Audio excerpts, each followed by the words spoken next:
안녕하세요. 사랑하는 성도님, 영혼의 샘물 은혜의 자리에 오심을 축복합니다. 영광의 주님이 우리와 함께 하십니다. 우리와 함께 하시는 주님을 찬양합니다. 기도합시다. 주님, 그 놀라우신 은혜 감사드립니다.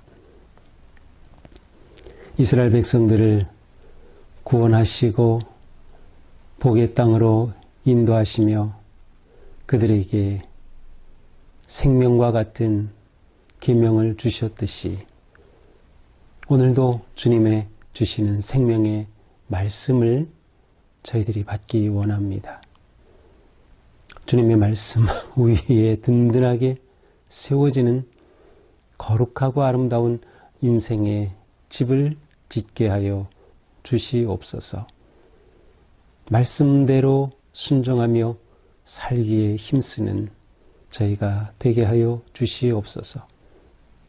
주시는 말씀 따라 기꺼이 내 삶을 헌신할 수 있도록 오늘도 성령님께서 저희 마음을 감동하여 주시고 새롭게 하여 주시고 권능과 은혜의 손으로 인도하여 주시옵소서. 예수님 이름으로 기도합니다. 아멘. 오늘 말씀은 신명기 4장 44절에서 5장 10절입니다. 모세가 이스라엘 자손에게 선포한 율법은 이러하니라. 이스라엘 자손이 애굽에서 나온 후에 모세가 증언과 규례와 법도를 선포하였으니 요단 동쪽 벳볼 맞은편 골짜기에서 그리하였더라. 이 땅은 헤스본에 사는 아모리 족속의 왕 시혼에게 속하였더니 모세와 이스라엘 자손이 애굽에서 나온 후에 그를 쳐서 멸하고 그 땅을 기업으로 얻었고 또 바산왕 옥의 땅을 얻었으니 그 두 사람은 아모리 족속의 왕으로서 요단 이쪽 해돋는 쪽에 살았으며 그 얻은 땅은 아르논 골짜기 가장자리의 아로엘에서부터 시온산 곧 헤르몬 산까지요. 요단 이쪽은 곧 그 동쪽 온 아라바니 비스가산 기슭 아래 아라바의 바다까지이니라. 모세가 온 이스라엘을 불러 그들에게 이르되 이스라엘아, 오늘 내가 너희에게 귀에 말하는 규례와 법도를 듣고 그것을 배우며 지켜 행하라. 우리 하나님 여호와께서 호렙산에서 우리와 언약을 세우셨나니 이 언약은 여호와께서 우리 조상들과 세우신 것이 아니요 오늘 여기 살아있는 우리 곧 우리와 세우신 것이라. 여호와께서 산 위 불 가운데서 너희와 대면하여 말씀하시매 그때 너희가 불을 두려워하여 산에 오르지 못하므로 내가 여호와와 너희 중간에 서서 여호와의 말씀을 너희에게 전하였노라. 여호와께서 이르시되 나는 너를 애굽 땅 종되었던 집에서 인도하여 낸 내 하나님 여호와라. 나 외에는 다른 신들을 내게 두지 말지니라. 너는 자기를 위하여 새긴 우상을 만들지 말고 위로 하늘에 있는 것이나 아래로 땅에 있는 것이나 땅 및 물속에 있는 것에 어떤 형상도 만들지 말며 그것들에게 절하지 말며 그것들을 섬기지 말라. 나 내 하나님 여호와는 질투하는 하나님인즉 나를 미워하는 자의 죄를 갚되 아버지로부터 아들에게로 3, 4대까지 이르게 하거니와 나를 사랑하고 내 계명을 지키는 자에게는 1000대까지 은혜를 베푸느니라. 아멘. 어제의 말씀으로 모세가 이스라엘 백성들에게 선포한 첫 번째 설교가 끝나고 이제 오늘 본문은 두 번째 설교의 시작입니다. 이렇게 시작되죠. 이스라엘 자손에게 선포한 율법은 이러하니라. 그래서 이스라엘 백성들에게 또 큰 뭉치의 이제 설교를 선포하게 됩니다. 두 번째 설교 시작이죠. 이 두 번째 설교는 28장까지 이어지는 아주 긴 그러한 설교입니다. 설교라는 표현을 썼지만 사실은 하나님으로부터 받은 그 모든 계명, 특별히 오늘은 이제 그 계명의 핵심 10계명을 이제 선포하는데 바로 이 계명과 모든 율법을 그들에게 선포하는 것이죠. 이것은 하나님이 주신 것을 그대로 선포하면서도 동시에 모세를 통하여 선포되는, 그래서 모세가 풀이하는 그러한 의미가 담겨져 있기도 합니다. 자, 이스라엘 자손에게 선포한 율법은 이렇게 되어 있는데 이 율법이라고 하는 것은 토라입니다. 보통 토라라고 하면 우리가 말하는 모세오경, 창세기, 출애굽기, 레위기, 민수기, 신명기까지를 토라, 모세오경을 토라라고 하지만 이것을 좁혀서 말하면 바로 율법, 특별히 이 오경 중에서도 가장 중요한 것은 바로 이 신명기에 기록되어 있는 그러한 법입니다. 이 신명기가 바로 모든 것의 핵심을 담고 있다고 볼 수 있겠죠. 자, 바로 이것이 율법이다라고 모세는 선포하면서 이제 하나님이 주신 그 말씀을 그들에게 전해줍니다. 이스라엘 자손이 애굽에서 나온 후에 모세가 증언과 규례와 법도를 선포하였으니, 자, 애굽에서 나온 후에 사실은 이렇게 짧게 됐지만 40년이 된 지금이죠. 출애굽 이후 40년이 된 지금 모세가 증언합니다. 이 증언이라고 하는 단어는 증거라고도 되어 있고, 특별히 좁게는 10계명을 구체적으로 의미하는 그러한 단어이기도 합니다. 그래서 10계명을 다른 곳에서는 증거판, 하나님이 기록해 주셨죠. 그래서 이것이 증거판이라고도 하는데, 바로 증언과 규례와 법도는 그냥 율법을 표현하는 것이라고 보시면 괜찮습니다. 그러나 이제 규례라고 할 때는 무엇인가 좀 더 구체적으로 기록되어 있다는 느낌이 있는 그러한 표현이죠. 그래서 규례와 법도를 선포하였습니다. 자, 이 선포한 곳은 어디입니까? 46절에 보니까 요단 동쪽 벳부엘 맞은편 골짜기였습니다. 모세가 말씀을 선포한 장소는 벳부엘 맞은편 골짜기. 이 선포한 장소는 이제 신명기 1장 1절에서도 나오죠. 근데 여기서 다시 한번 두 번째 큰 설교의 시작에서 그 장소가 선포됩니다. 자, 이 장소를 그럼 어떻게 이곳에서 선포하는가? 이곳은 모세가 차지한 땅입니다. 모세가 이 땅을 점령하여 이스라엘 소유로 삼은 곳이에요. 이곳은 바로 어디입니까? 46절에 보니까 헤스본에 사는 아모리 족속의 왕 시혼에게 속하였는데 모세와 이스라엘 자손이 애굽에서 나오는 후에 그를 쳐서 멸하였다. 그래서 원래는 헤스본에 있는 아모리 족속의 왕 시혼의 땅이었습니다.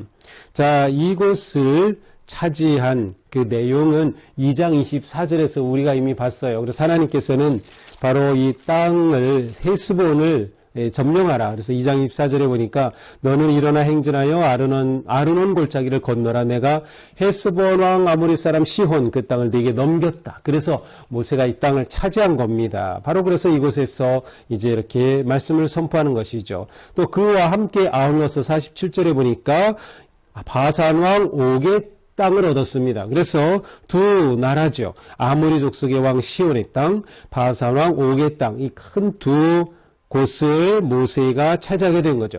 이 바산 왕 옥의 땅을 차지한 내용은 3장에 나오죠. 3장에 자세히 나옵니다. 그래서 바산 왕 옥의 땅까지 차지한 후에 세 지파에게 이 땅을 분배한 내용을 우리는 3장에서 볼 수 있었습니다. 자, 바로 이렇게 된 거죠. 그래서 이곳이 지금 이스라엘이 요단을 건너 가나안으로 들어가기 전에 요단 동편 땅을 이미 차지한 그러한 곳이에요. 바로 이 경계선을 48절에서 보여주죠. 그 얻은 땅은 아르논 골짜기 가장자리의 아로엘에서부터, 이곳은 남쪽입니다. 남쪽 아로엘. 이곳은 이스라엘 경계, 지금 요단 동편 경계인 남쪽이지만 모압으로 볼 때는 북쪽 경계예요. 바로 이곳으로부터 어디까지?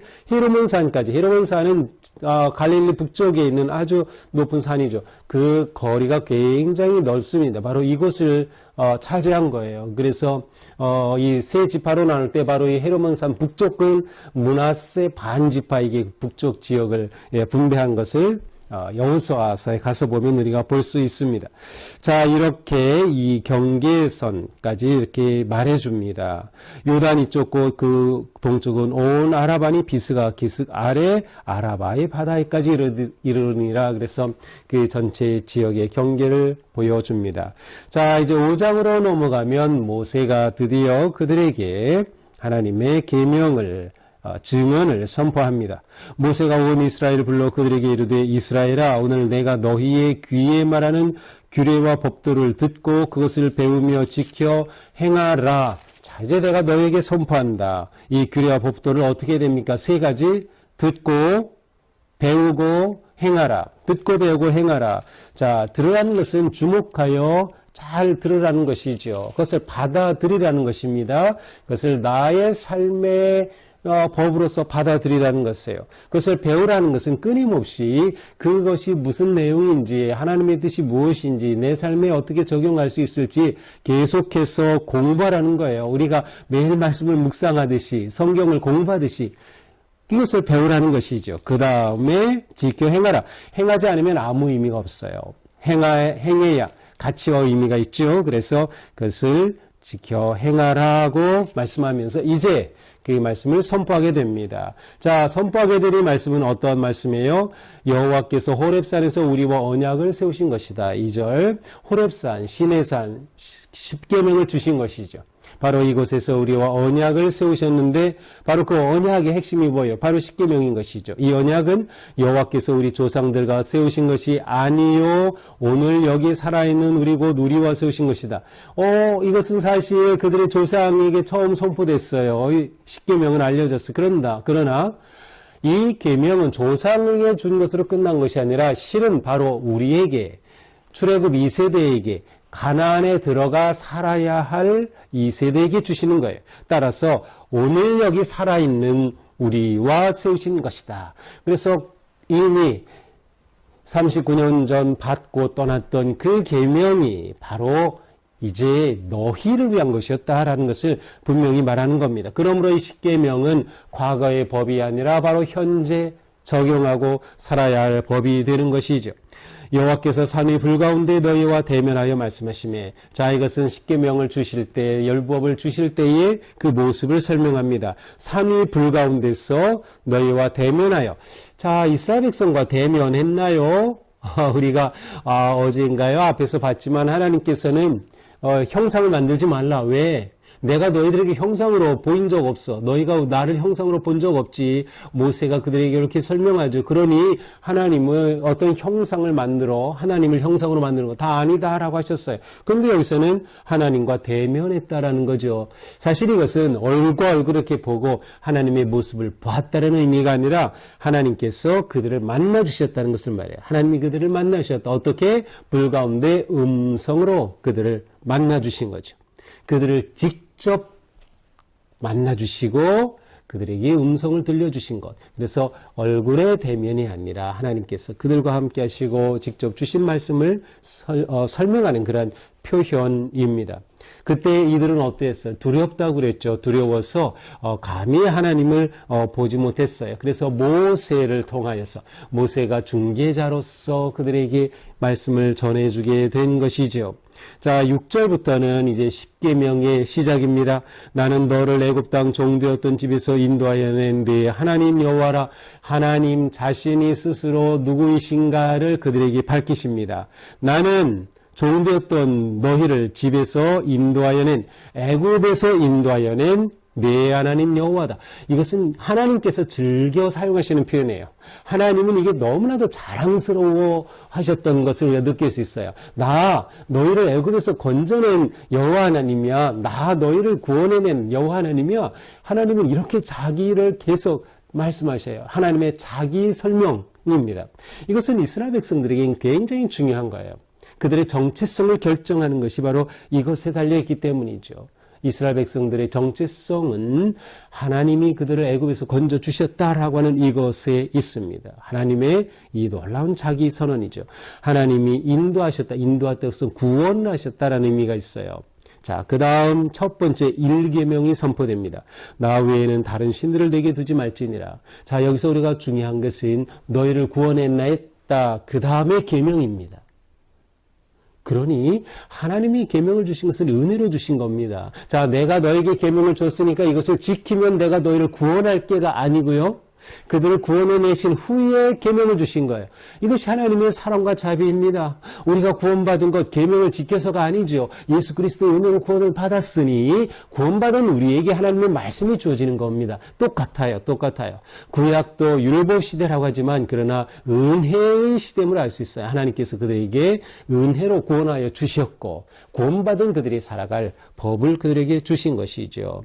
나는 너를 애굽 땅 종되었던 집에서 인도해낸 여호와다. 첫 번째, 나 외에는 다른 신들을 내게 두지 말라. 하나님은 오직 하나님만 보이기를 원하셔요. 그래서 나 외에는 이라고 번역되어 있지만 내 앞에는 다른 신 없어야 된다. 그러니까 내 앞에 다른 신 없어야 된다. 그들 앞에는 언제나 하나님만 계셔야 한다라는 것이죠. 이 계명은 무엇입니까? 8절에서 10절까지입니다. 세계 우상을 만들지 말라. 어떤 형상도 만들지 말라. 만든 형상에 절해도 안 된다. 그것들을 섬기면 안 된다. 왜? 나는 질투하는 하나님이다. 앞에서도 나왔죠. 나는 질투해. 그러니 너희가 그렇게 되면 너희 큰일 나. 10절입니다. 나를 사랑하고 내 계명을 지키는 자에게는 천대까지 은혜를 베푸느니라. 나를 사랑하고 계명을 지키는 자에게 은혜를 베푼다. 은혜 받는 길이 여기 있어요. 그것은 뭐예요? 하나님 사랑, 그래서 계명을 지킴, 이것입니다. 이렇게 되면 하나님의 은혜를 풍성하게 누리는 복된 삶이 되는 것이죠. 하나님은 어떤 형상으로도 그려지기를, 제한되기를 원치 않으셔요. 하나님은 우리가 가두어 놓을 수 있는 분이 아니에요. 하나님은 우리가 형상으로 만들어서 움직이지 못하도록 우리의 뜻대로 우리를 또 그렇게 우리를 돕고 우리를 위한 마치 무속인들처럼 그러한 존재가 아니신 거예요. 하나님은 유일하신, 거룩하신, 이 세상 어떤 것으로도 견줄 수 없는, 표현할 수도 없는, 담아낼 수도 없는 크고 놀라우신 은혜의 하나님이시다라는 것이죠. 자, 오늘은 여기까지, 이 계명까지 보았습니다. 이제 내일 모두 10계명 다 보게 되겠죠. 자, 오늘 말씀을 보면서 우리는 10계명은 살아있다는 것을 알 수 있어요. 10계명은 살아있다. 이것은 너희 조상에게 준 것이 아니라 오늘 너에게 주는 것이라 그랬어요. 살아있는 계명입니다. 지금 우리에게 주시는 계명. 자, 이것은 무엇을 의미합니까? 우리는 언약 백성이라는 것을 기억해야 돼요. 하나님의 계명을 받은 언약 백성이다. 언약을 받았다는 것은 이것은 은혜로 받은 것이에요. 은혜로 받은 것이에요. 그러니까 우리는 이 은혜를 누리는 삶을 사는 것이죠. 어떻게? 계명을 지킴으로 말이죠. 우리는 언약 백성, 내 정체성이 분명해야 합니다. 하나님이 나를 구원하셨고 그리고 나에게 생명의 말씀, 법을 주셨다라고 하는 것이죠. 자, 우리는 어떻게 해야 됩니까? 하나님이 주신 말씀을, 계명을 잘 듣고 배우고 지켜야 합니다. 이것이 신앙생활이에요. 신앙생활은 다른 게 아니에요. 말씀을 잘 듣고 배우고 그대로 살아가는 겁니다. 그렇게 하면 어떻게 되겠어요? 하나님을 사랑하고 이웃을 사랑하는 삶이 우리 안에 이루어지는 거죠. 그러면 하나님께서 우리에게 은혜를 주시는 거죠. 이것이 우리 삶의 전부입니다. 그러므로 우리 앞에는 하나님만 보여야 합니다. 하나님 외에 다른 것이 와서는 안 됩니다. 어느 것도 우리에게 앞에 있어서는 안 돼요. 우상이 되면 안 됩니다. 이것은 하나님 앞에서 우리가 매일 내 마음과 삶을 점검하며 세워가야 할 아주 중요한 첫 번째 중요한 원칙이에요. 오직 하나님만 섬긴다. 하나님만 우리의 하나님이시고 진정한 여호와 하나님이시다. 내 인생에서 어떠한 우상이라도 허용될 수 없다라고 하는 것이죠. 이렇게 우리는 하나님만 사랑하고 계명을 기뻐 지켜 은혜를 풍성하게 누리는 그러한 복된 우리의 삶 되기를 축복합니다. 기도합시다. 주님 감사합니다. 오늘도 주님의 은혜 안에서 귀한 말씀, 특별히 10계명의 소중한 말씀을 주셨습니다. 주님, 우리를 이렇게 사랑하여 주신 주님의 은혜에 감사합니다. 주님의 주신 이 계명 마음에 새기고 잘 듣고 배워 지켜 행함으로 하나님의 은혜를 누리는 복된 삶, 승리의 삶 되게 하여 주시옵소서. 예수님 이름으로 기도합니다. 아멘. 자, 오늘도 주님의 은혜로 우리 삶이 복되고 또 하나님을 사랑하고 계명을 지키는 진정한 은혜의 길 되기를 주님의 이름으로 축복합니다. 사랑합니다.